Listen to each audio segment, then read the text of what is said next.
Hey, welcome to Wednesday Night Bible Study. Again, we're trying the basement arrangement, so we have all of our lovely Comic-Con decorations here in view, Star Wars and Star Trek and the rest. We're down a person. Cindy had to stay late at the VA today, and so Thomas is monitoring the feed along with directing at this. Molly is asleep and is no help whatsoever. But Thomas is going to try and answer questions and keep up on the church page. Emphasis on try. Yeah, well, I wanted to give you that chance to try and keep up. So my advice, although he said I shouldn't recommend this, I'm going to say it anyway. If you have questions or comments, try and go to the McLean Baptist Church Facebook page to try and ask those. That way he's only trying to get to the one. I'm still going to be hovering around. He says he's going to try both of them, but that's just what I'm suggesting. So. Also trying a new mic setup tonight, which we'll see how well that goes. Hopefully people can hear as we're going so far. We would have probably heard a comment if you couldn't. Any other announcements that I need to make before I get going? I think that's about it. Are you good over there? Yeah, I'm just boosting you a little. You're making me a little louder? Yeah, Okay. Great. So, Wallace says he's suited up and ready to go. all right. Well, then I better get going. We have been in the Sermon on the Mount for 2 weeks. I promise I'm getting out of it tonight. It is such an amazing and challenging text in so many ways. Like I said, for years, people have tried to figure out arguments to not have to conform to the expectations in the Sermon on the Mount. That is the lifestyle, that is the ethic of the citizen of the kingdom of God is disturbing on so many levels because it is aiming so high in so many ways. I'm not one that believes that we can escape it. I actually believe we are called to live into that kingdom ethic. So when last we left our heroes, we spent a great deal of time on the Lord's Prayer, and we pick up right after the Lord's Prayer with a concern for fasting. Remember, chapter 6 dealt a lot with worship. We talked about almsgiving, talks about prayer. Now we talk about fasting. And whenever you fast, so there's an expectation, do not look dismal like the hypocrites, for they disfigure their faces so as to show others that they are fasting. Truly, I tell you, they have received their reward. But when you fast, put oil on your head, wash your face, so that your fasting may be seen not by others, but your Father who is in secret, and your Father who sees in secret will reward you. So again, the notion of performance, remember, almsgiving for show was a problem as well, that gifts needed to not be for others but for God. The fasting is the same.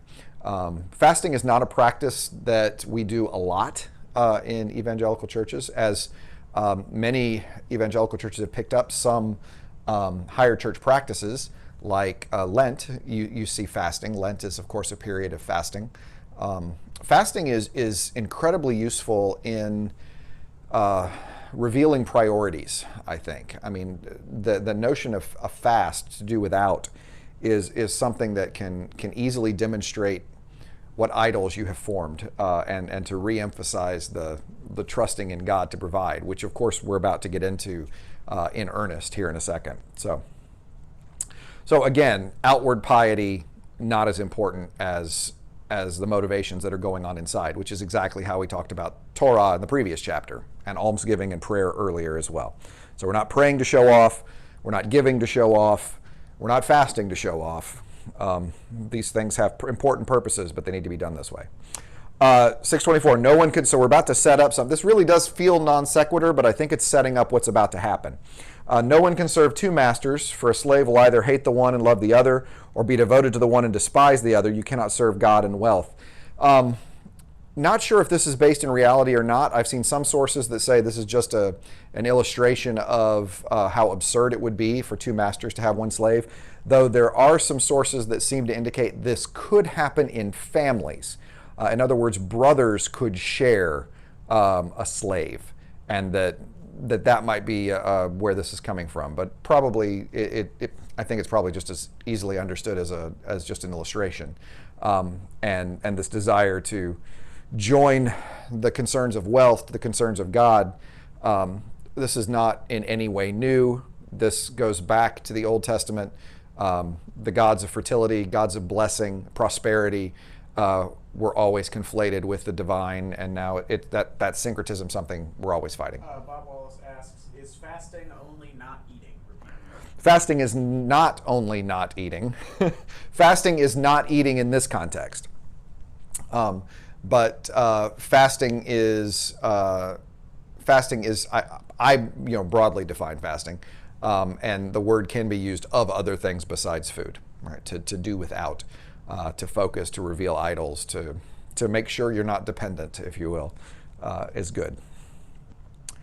The God and wealth, the God and prosperity, the joining of the concerns of God and the concerns of money are always a concern. And it doesn't matter if we're talking about Baal and Yahweh, or God and Mammon, or Wall Street and Jesus. These are always concerns where people are conflating bottom line. It must be the will of God because look how much money I made.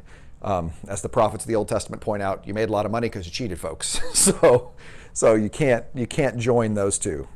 But we're about to see he is talking about not serving God and money, and then we get a really challenging passage. Therefore, I tell you, do not worry about your life, or what you will eat, or what you will drink, about your body, what you will wear. Is not life more than food, and the body more than clothing? Look at the birds of the air. They neither sow, nor reap, nor gather into barns, and yet your heavenly Father feeds them. Are you not of more value than they? And can any of you, by worrying, add a single hour to your span of life, or a foot? I mean, that's actually, I believe single hour here is a measurement of length. So I'm in my mind, I'm just curious about It's a parsec. adding a yes, thank you. Well, a Star Wars joke for the evening. It's appropriate, I guess. It's interesting to me that it's a the way they were thinking about life was in distance, a literal distance, and so the translators here opted for a time distance, which makes sense, but they were thinking physical distance. So, not a parsec. Not a parsec. But you can always retcon that when you make the movie Solo if you need to. And why do you worry about clothing? Consider the lilies of the field, how they grow. They neither toil nor spin. Yet, I tell you, even Solomon in all his glory was not clothed like one of these. But if God so clothes the grass of the field, which is alive today and tomorrow is thrown into the oven, will he not much more clothe you, you of little faith? Therefore do not worry, saying, what will we eat, or what will we drink, what will we wear?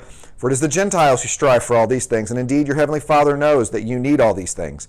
But strive first for the kingdom of God and his righteousness, and all these things will be given to you as well. There is an emphasis, and we saw it back in the Lord's Prayer, on dependence on the divine. And yes? Tyler just said Jesus could do the Kessel Run in 12. Jesus could do the Kessel Run in 12 parsecs. Maybe even 11 if he cuts off the edges. This emphasis on total reliance on God without anxiety. So give us today our daily bread. Don't worry about what you're going to eat. Don't worry about what you're going to wear. Consider the lilies, right? He's on about the flowers now. It's a... I see hydrangeas everywhere. So this is another one of those passages where he's teaching the kind of dependence we saw in the wilderness. It's the kind of dependence that, the clothes don't wear out in the wilderness. The manna comes daily in the wilderness, but there's never, but it takes faith, right? There's no guarantee. And so, but a lack of anxiety to trust that God will provide. It's not easy. I'd like to give you an easy explanation for this one, or an easy teaching for this one. I'm not going to be able to help you with that. So don't worry about tomorrow. Tomorrow will bring worries of its own. Today's trouble is enough for today. That's a real good finish. Thanks, Jesus. That really helped. Don't worry about tomorrow. You got plenty of stuff to worry about today, and you'll have more stuff tomorrow. So just hang in there. Thanks. I feel a lot better now. Don't worry, things will get worse before. What was the Simpsons line when Bart says, "This is the worst day of my life." The worst day of your life so far. Yeah. Yes, exactly. But there's that sense of reliance that you trust in God, that God is the one who's going to provide in all of this. Okay, let's get to a verse that has been used as a club so many times. We okay over there? Yeah, she's just coughing. She's coughing a little bit? All right. Molly has got a little choked. We're just checking on the dog. She's fine. I know you were worried. Matthew 7:1. Do not judge so that you may not be judged. I wish I had $1 for every time this verse has been used as a club against someone who was confronting someone else about something that was troubling. Probably a more accurate translation. This is sort of the minimalistic translation, but I think if you wanted to capture the meaning of this, it is don't unfairly judge others. Because you get to the next line, and for with the judgment you make, you will be judged, and the measure you give will be the measure you get. So it is not a call to simply never to be discerning. In fact, later in this text, Jesus calls on them to be discerning, to judge from a true prophet from a false prophet. And so to make those kinds of decisions and discernments.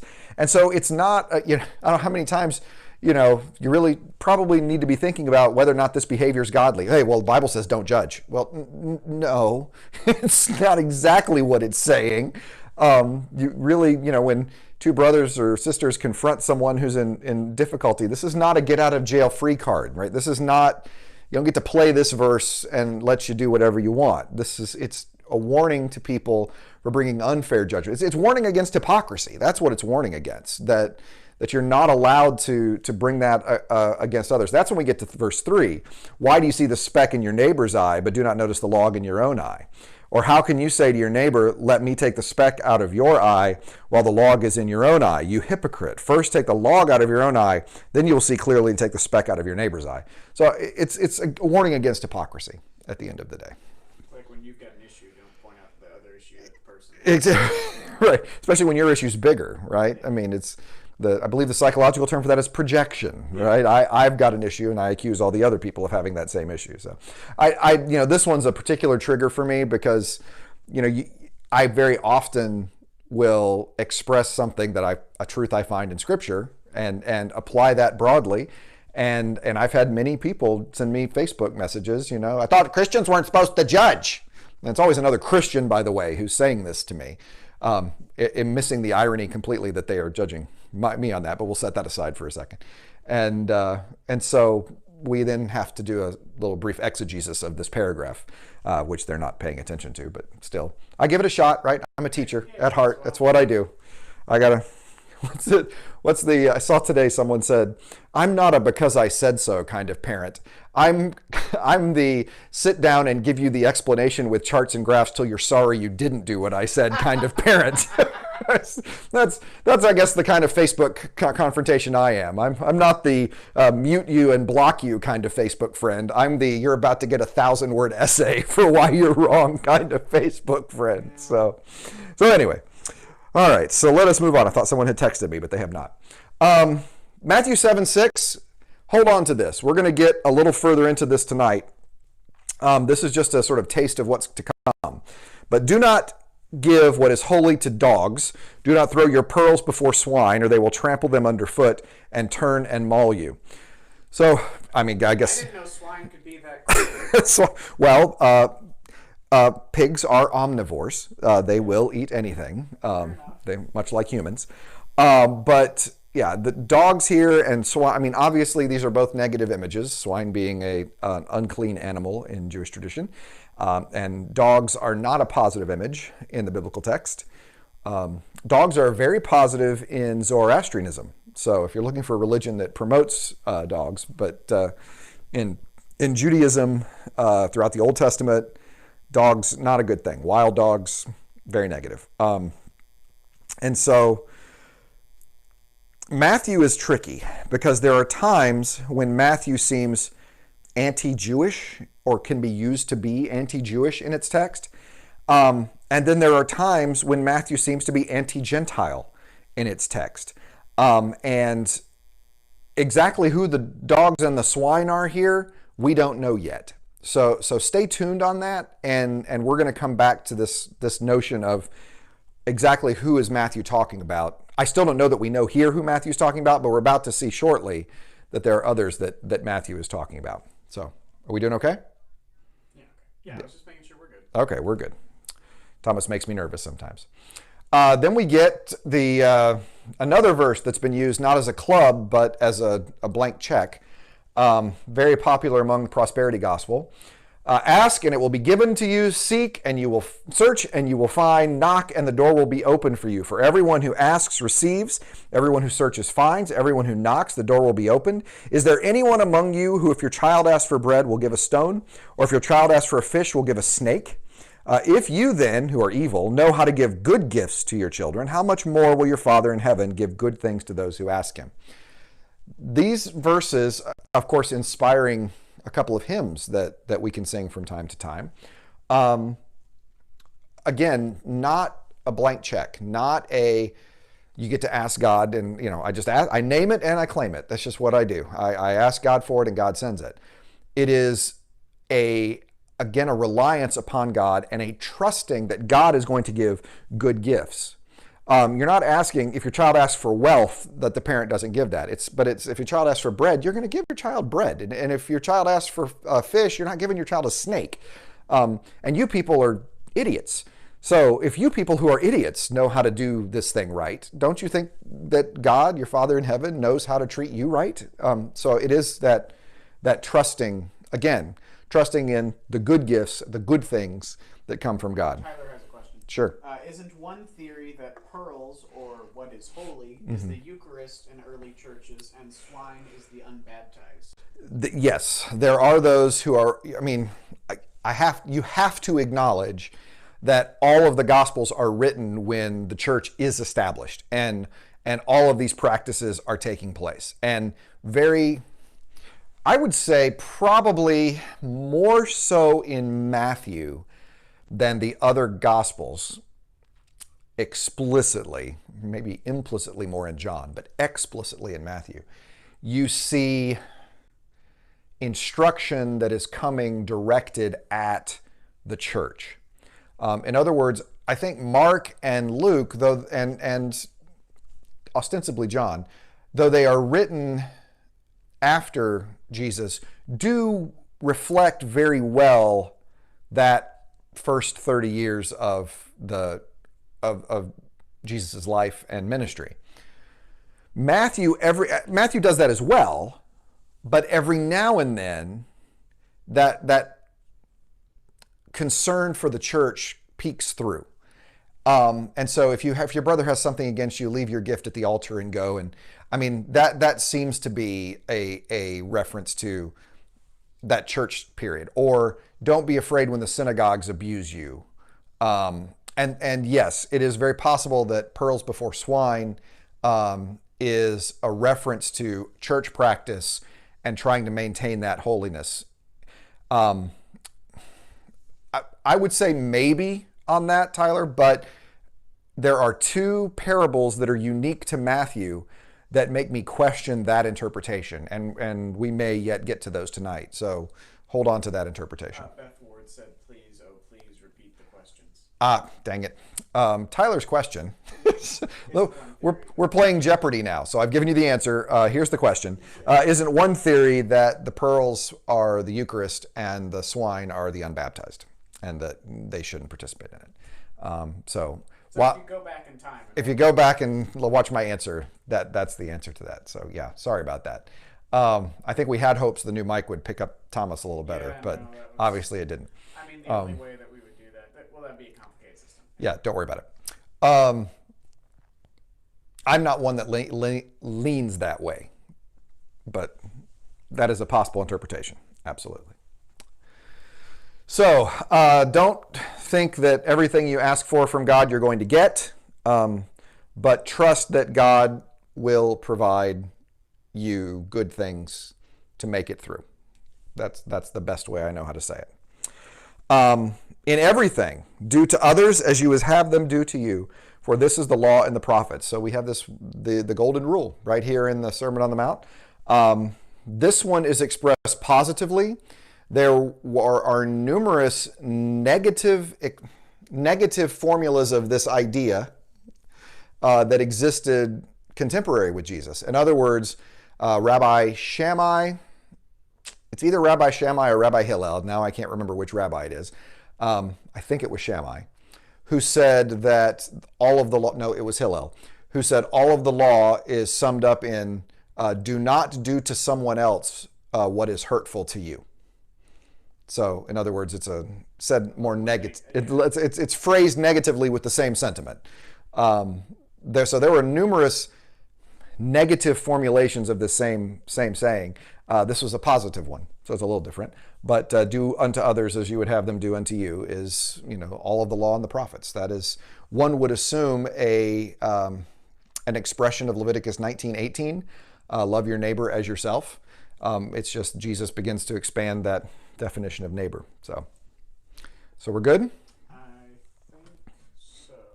I forgot to say that Beth Ward's question was, please repeat the question. I forgot to repeat that question. Now you can repeat the answer, but we already... Yeah, I already have repeated the answer.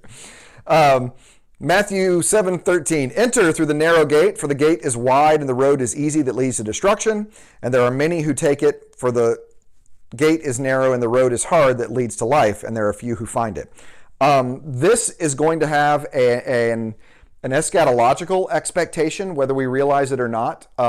Gate is very often associated with temple, and gate is very often associated with judgment in entering God's gates.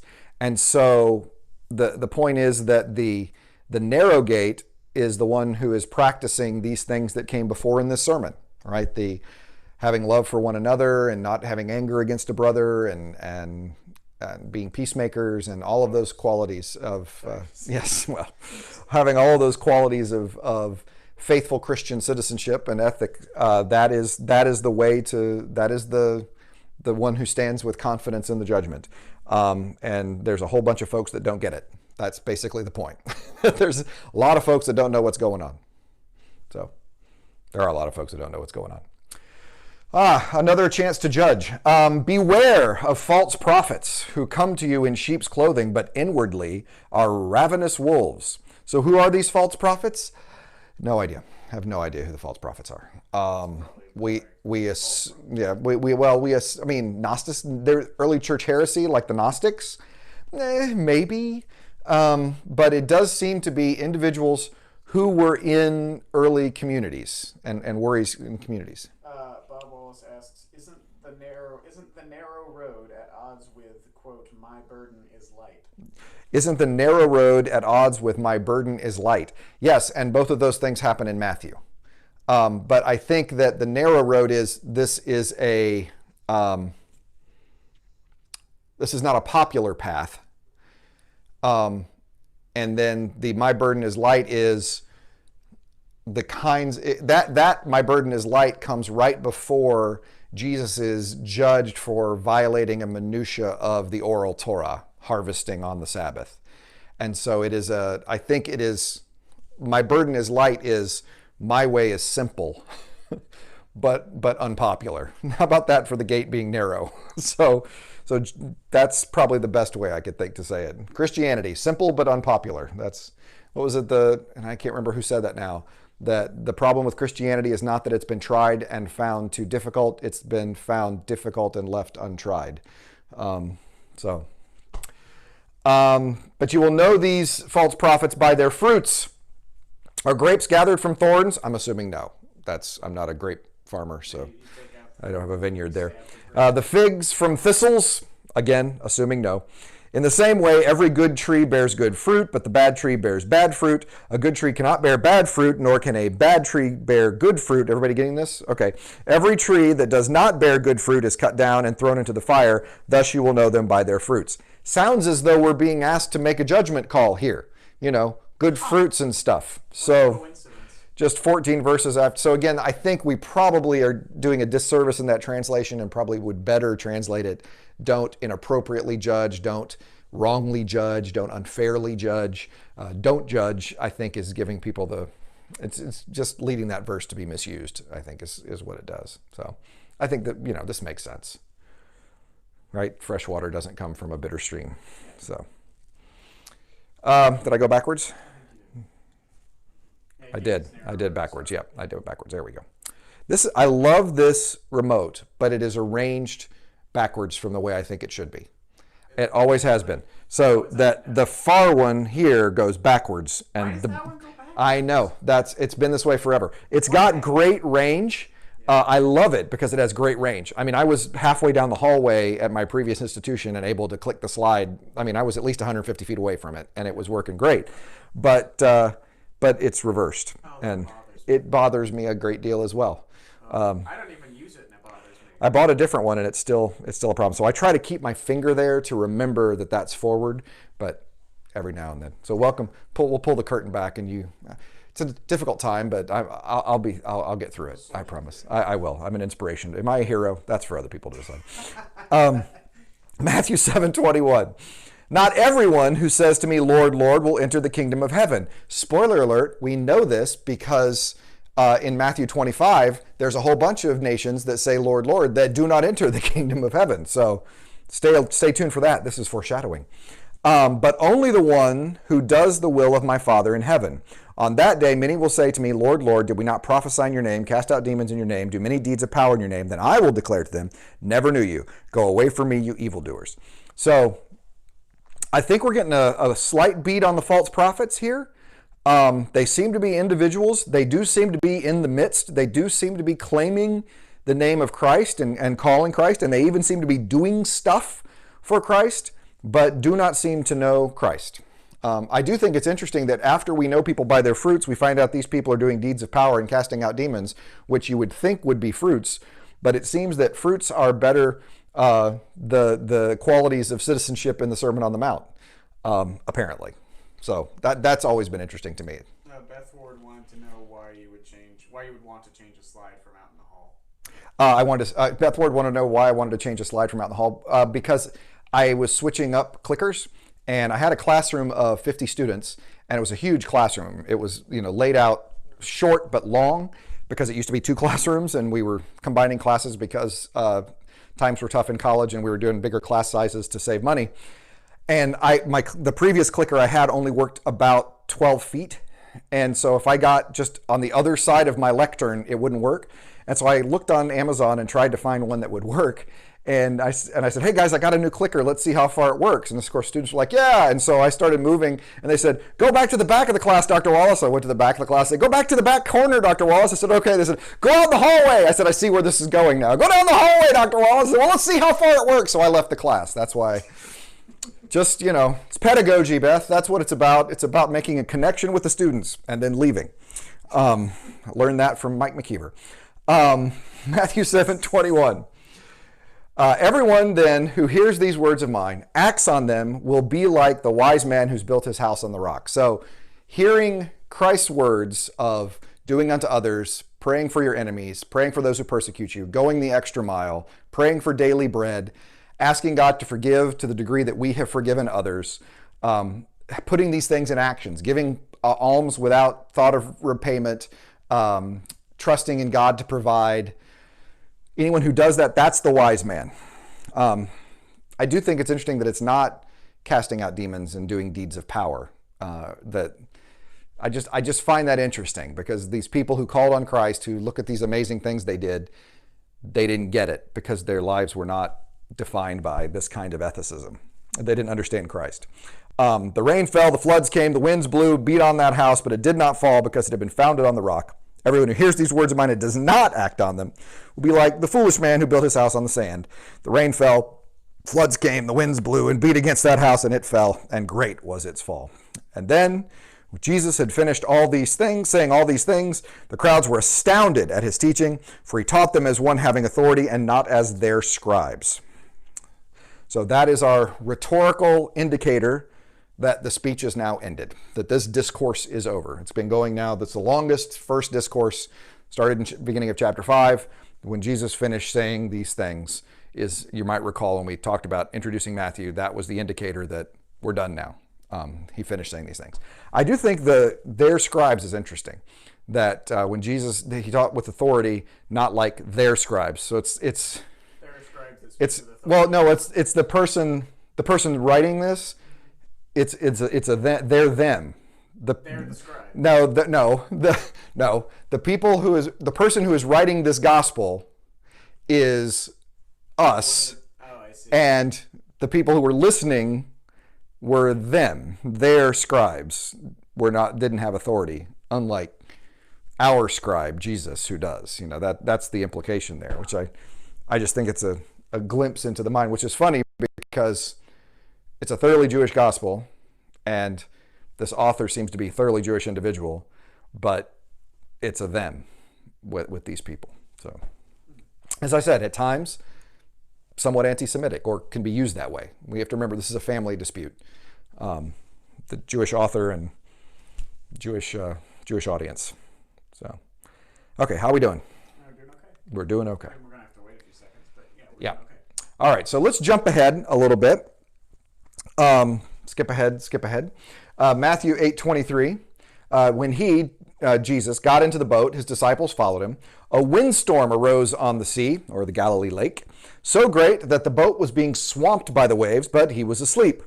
The old Jewish proverb, a man at peace with God can sleep through a storm. So Jesus is at peace and sleeping through the storm. And they went and woke him up saying, Lord, save us, we are perishing.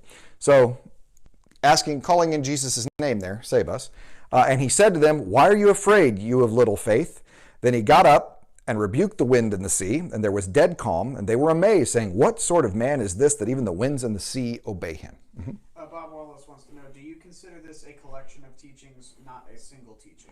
Do I consider this a collection of teachings and not a single teaching?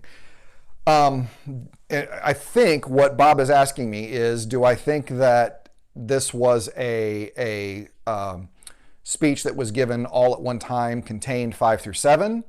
Or do I think that these were teachings of Jesus that Matthew has placed in a collection of 5 through 7?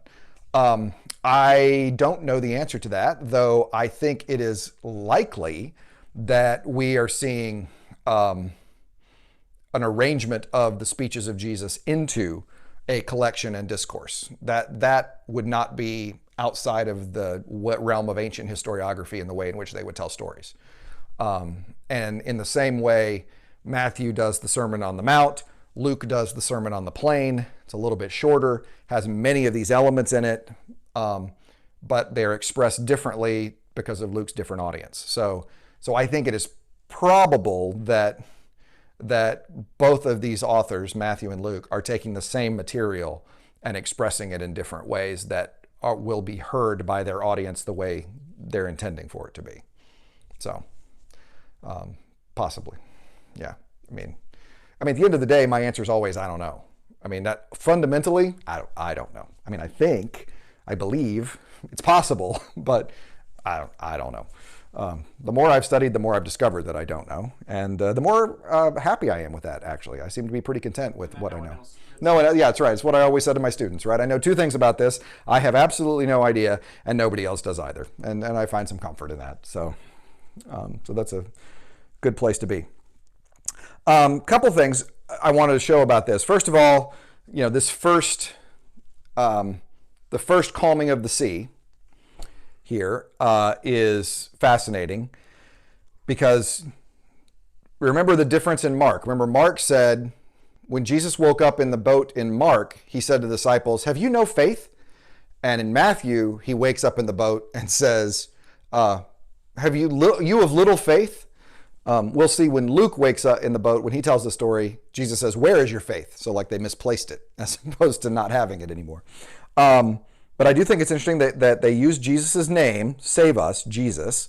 That's the verb, say, Jesus' name means save, salvation. That's why I'm saying that. They're calling him there.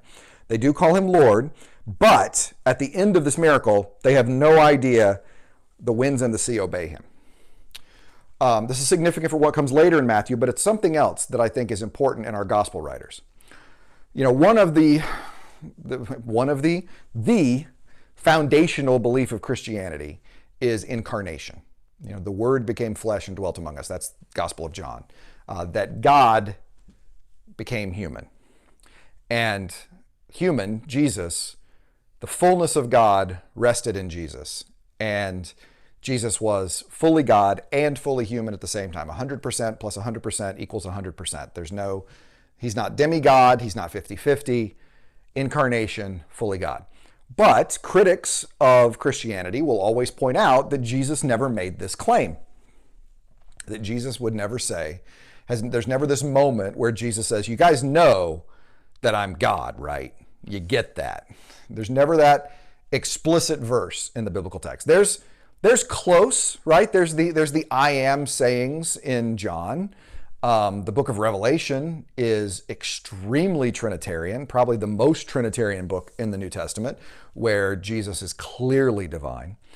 So the Bible never has a sort of didactic teaching of Christ's divinity, but there are functional claims of divinity that we would miss, but the first readers would see loud and clear. And this is one of them. I mean, who can we think of that can calm the seas, the chaos, and bring order out of the seas? I mean, is there any story at all where you could think of the wind and the moving over the sea, obeying God? Is there any, significant place to go? Genesis 1, for example, where the Spirit of God or the wind of God was blowing over the face of the waters and creation comes out of that. So, I mean, Jesus here is bringing order from chaos as God does. This is an example of a functional claim to Christ's deity in the Gospels. And these are all over the place, where the Gospel writer is making the point that you get Jesus as God, right? And even though Jesus is never saying that. Actually, Maurer said Aquaman. Aquaman, yes, well, Aquaman, who does stories about Aquaman, though? Come on. Was he going to talk to fish? No. The functional claims for deity are really all you get. I mean, if you're wanting to find that moment where Jesus pulls the disciples aside and goes, you guys get that I'm incarnate, right? That I'm God incarnate. I didn't consider equality with God something to be grasped, but made myself nothing and was obedient to death on a cross. You get that, right? Gave up the omnis. You don't get that kind of theological treatise. You get this. So, and hey to Ashley. We have one right after this. In Matthew 9:2. And just then, some people were carrying a paralyzed man lying on a mat. When Jesus saw their faith, he said to the paralytic, "Take heart, son, your sins are forgiven." Whoa. Jesus forgave sins. Then some of the scribes said to themselves, "This man's blaspheming." They got it, right? He's claiming to have the ability to forgive the man's sins. This is a functional claim for deity.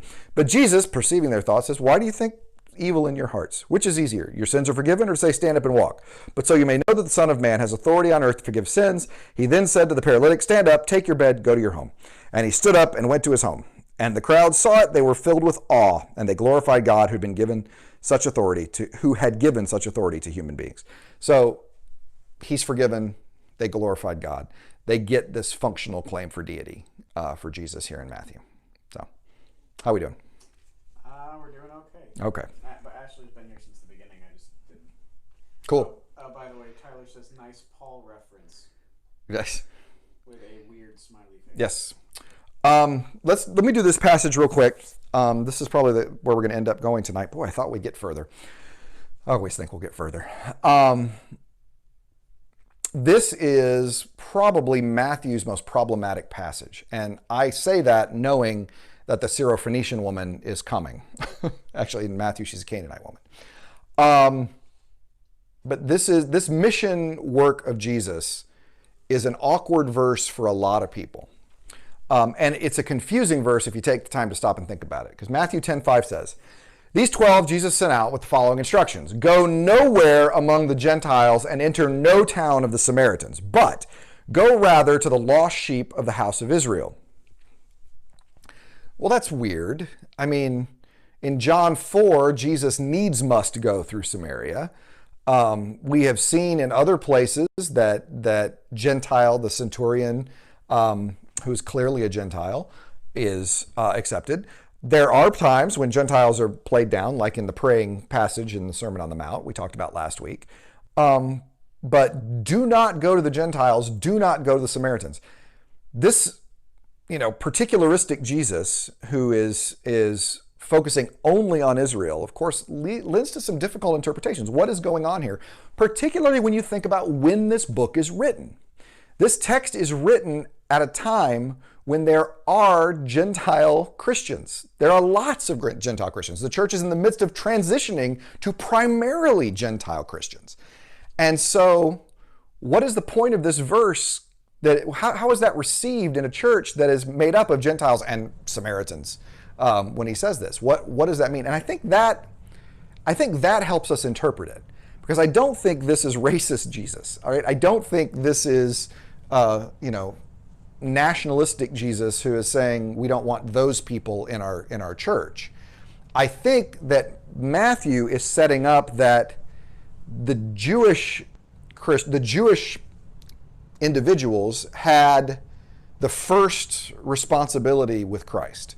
I think this is sort of Matthew's way of saying what Paul was saying in Romans 9 through 11, that Jesus went first to the Israel rejects, and so the Gentiles are grafted into the vine, so God uses that. So, I mean, I think, and please don't ask me to interpret Romans 9 through 11. I will not be doing that anytime soon, because that one's tough in the New Testament. But here, I think it's kind of like we talk about the messianic secret, that Jesus wants to keep quiet that he's the Messiah because no one is going to understand it until the resurrection. I think go first to the Gentiles and the Samaritans. And I say that because of what comes next, which is interesting. As you go, proclaim the good news, the gospel. The kingdom of heaven is here, is among you, has come near. It's broken in. Cure the sick, raise the dead, cleanse the lepers, cast out demons.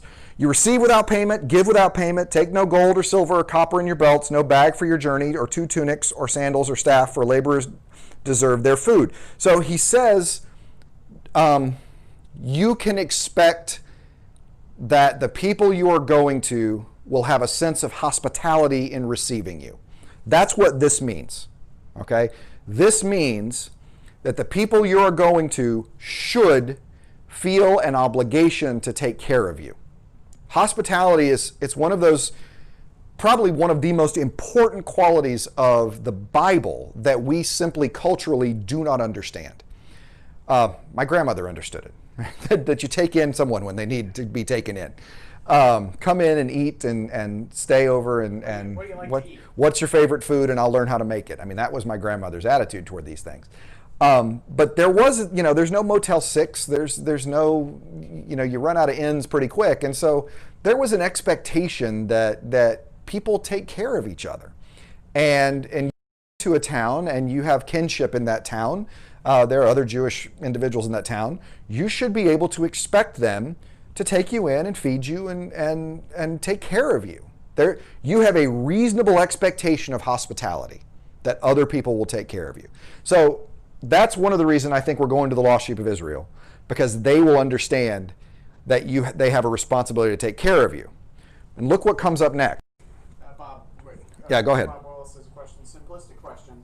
Could this have been early in Jesus' life and things broadened later? I think this is early in the life of, Bob's question was, is this early in Jesus' life and things broadened later? I think that's sort of what I'm trying to get at. This is first stages of Jesus's ministry. Like, we start with these people. This is kind of, I think, this is a very racially charged version of Acts chapter 1, go to Jerusalem, Judea, and Samaria, and the uttermost parts of the world. I think this is go to the lost sheep of Israel, and we're going to get to the Gentiles and Samaritans eventually, but not now. Don't do that now. So I think this is that first mission. So I don't think this is racially charged and frankly looks racist, but I do not think it is. I think it's missional. I think we're starting here, and then, like I said, there's an expectation practice upon entering. We got interrupted for a second. Why don't we hold off for a second? Something happened? When the broadcast gets back. Oh. We lost internet for a second. Oh so dear. Let's pause. I blame Cindy. Yeah, she arrived, and that's when. And the tech. Okay, we're back. We're back. Okay, we had a moment there. Thomas told me to stop, so I did. Okay. Bob Wallace says, "I'm sure Motel 6 is a Christian enterprise since the slogan is "We'll leave the light on." That's right. Obviously. If the house is worthy, let your peace come upon it. If not, return to you. If anyone's not welcome, anyone will not welcome you or listen to your words, if they don't show you hospitality, shake off the dust from your feet as you leave that house or town. This was a practice upon entering the Holy Land from pilgrims, They would shake the dust off of the secular areas of the world as they then stand on holy ground in the Holy Land. And so basically what Jesus is saying is, if these in the house of Israel, where you are doing mission work, do not show you hospitality, you treat them as though they are not Jewish, as though they are not in Israel, that they are foreigners, basically. They're Gentiles to you when you leave. And then, truly I tell you, it will be more tolerable for the land of Sodom and Gomorrah on the day of judgment for that town. Real quick, and I don't have a lot of time to go into this tonight, but Sodom and Gomorrah is not just a random example of harsh punishment. Sodom and Gomorrah's grave sin, though we typically think we know what that grave sin is, Sodom and Gomorrah's sin in Genesis and when it's revisited in Judges, when Israel commits the same sin, and when it's explained in Ezekiel, is a lack of hospitality. They are not welcoming to those different than them. That is the biggest problem that Sodom and Gomorrah have. Sodom in particular has. I mean, that's where Abraham is, where Lot greets him and welcomes him, and no one else does. And they don't like his kind there. Mm-hmm. Tom Atavian says looking good. Tom, good to see you. Thanks so much for joining. Boy, the internet, it's amazing. We're all over the world now. So after this lack of hospitality, God is going to treat them the same way that other non-hospitable places have been treated in the past. So that's why I think Jesus isn't a racist. That's the long story. See, you shouldn't come in the middle of these things. You just get lost. So, believe it or not, that made sense. Are we good on that? I think so, despite the brief interruption. Okay, I've got time to do these last two parables, and then we'll have to hold off the Canaanite woman. Jesus put before them another parable. The kingdom of heaven may be compared to someone who sowed good seed in his field. This is the second of the sowing parables in this chapter. But while everybody was asleep, an enemy came and sowed weeds among the wheat and then went away. This is a hard one to read with a lot of W's, so I have to be deliberate on this. So when the plants came up and bore grain, then the weeds appeared as well. And the slaves of the householder came to him and said, Master, did you not sow good seed in your field? Where then do these weeds come from? He answered, An enemy has done this. The slave said to him, Do you want us to go and gather them? But he replied, No, for in gathering the weeds you would uproot the wheat along with them. Let both of them grow together until the harvest. And at harvest time I will tell the reapers, Collect the weeds first, bind them into bundles to be burned, and gather the wheat into my barn. Second parable, also only to Matthew. These two parables are unique to Matthew. These are Matthew only. Again, the kingdom of heaven is like a net that was thrown into the sea and caught fish of every kind. When it was full, they drew it ashore, sat it down, put the good into baskets, and threw out the bad. So it will be at the end of the age. The angels will come out, separate the evil from the righteous, and throw them into the furnace of fire, where there'll be weeping and gnashing of teeth. So, coming back to the throwing pearls before swine, and back to the false prophets who are in your midst and those who cry out, Lord, Lord. Matthew seems to believe that the church is going to be full of people who are faithful and a bunch of weeds, people who are causing trouble. And it is interesting to me that Matthew does not believe it is the responsibility of the church to start weeding. It's not your responsibility to take the weeds out. It's not your responsibility to get rid of the bad fish. That is something God will do, the ultimate judgment, and that's not your job. So that may very well be the kind of judgment that we're not supposed to do, that's poor judgment. But that there's a recognition that not everyone who calls Lord, Lord, judge people by their fruits. At the end of the day, at the eschaton, the ultimate judgment, that's when God finally sorts it out. That's the hope. So, two very interesting parables. Like I said, there are times when Matthew seems anti-Jewish. There are times when he seems anti-Gentile and Samaritan. And then there are times then you don't know where he is. This is another one of those where he's sort of let God sort it out kind of idea at the end. So how are we? We're doing okay. All right. Well, let's stop there this week. Getting there. Finally got out of the Sermon on the Mount, so that's a good thing. Things will pick up now. In the way of sort of announcements and prayer requests, please remember Meg, as she is traveling to Texas. They have a number of issues in their family that have come up all at once, and certainly would appreciate prayer. Her mother's having a hip replacement surgery. Her mother-in-law, Will's mother, was just recently diagnosed with ALS and given a very grim prognosis in that regard. And then her Will's grandmother just passed this morning. She was put in hospice yesterday, but unfortunately she just passed this morning. Yeah. So they are on their way to Texas with a full car of dogs and luggage. And so we will want to remember them as they go. Quick update, I visited Beth Eccles, and she was up reading the Washington Post when I went in yesterday. So she was doing much better. Last week she had a rough week, and I think everyone who visited her thought so. But she's doing much better this week, so we have praise for that. Tom Norwood has a question. Did not Paul, however, direct churches to deal with troublemakers in the church? Paul did direct people to deal with some troublemakers in the church. I think probably the difference in this, Matthew is speaking in generalities, and Paul is usually addressing specific problems and troublemakers in the church. So I think... Like Eric over Yeah, like exactly.